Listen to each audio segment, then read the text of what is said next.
Condenser cleaning and care, integrated and under-counter. We recommend that you clean the condenser area of your Sub-Zero every 3 to 6 months. If you have pets in the home, it may be necessary to clean the area more often. Before cleaning the unit, shut the electricity off at the control panel. Also, wear gloves to avoid injury from the sharp condenser fins. For all integrated and under-counter models, the condenser is located behind the kick plate grill.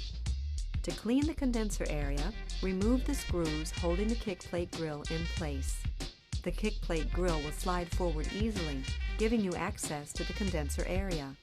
Then, using a soft bristle brush, vacuum to remove dust and lint from the condenser. To avoid bending the condenser fins, be sure to vacuum in the direction of the fins. Failure to clean the condenser could result in temperature loss or mechanical failure or damage.